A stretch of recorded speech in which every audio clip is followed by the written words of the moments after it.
কিশোরগঞ্জ, নাটোর ও সিরাজগঞ্জে সড়ক দুর্ঘটনায় ৭ জনের মৃত্যু হয়েছে।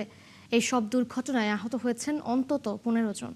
তাদের মধ্যে কয়েকজনের অবস্থা গুরুতর।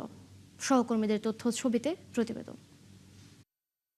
শনিবার সকালে কিশোরগঞ্জের পাকুন্দিয়া পৌর শহরের বড়াটিয়া চৌরাস্তা এলাকায় যাত্রীবাহী বাসের ধাক্কায় ব্যাটারি চালিত অটোরিকশার চালক ও এক যাত্রী নিহত হয়েছেন। এ সময় আরও ২ জন আহত হন। আহতদের উদ্ধার করে প্রথমে পাকুন্দিয়া উপজেলা স্বাস্থ্য কমপ্লেক্সে, পরে কিশোরগঞ্জ শহীদ সৈয়দ নজরুল ইসলাম মেডিকেল কলেজ হাসপাতালে পাঠানো হয়।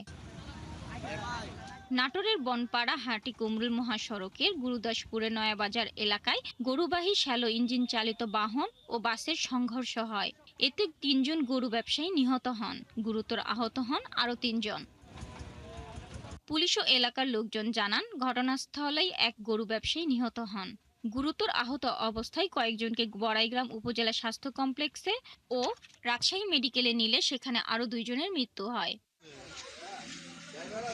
এদিকে শুক্রবার রাত আনুমানিক 12:15টার দিকে যমুনা সেতু পশ্চিম সংযোগ সড়কের সিরাজগঞ্জের নলকা এলাকায় বাস ও ট্রাকের মুখোমুখি সংঘর্ষে ২ জন নিহত হয়েছেন।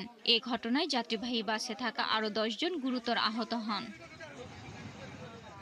যমুনা সেতু পশ্চিম থানার উপপরিদর্শক জানান, নিহতদের উদ্ধার করে ময়নাতদন্তের জন্য হাসপাতালে পাঠানো হয়েছে।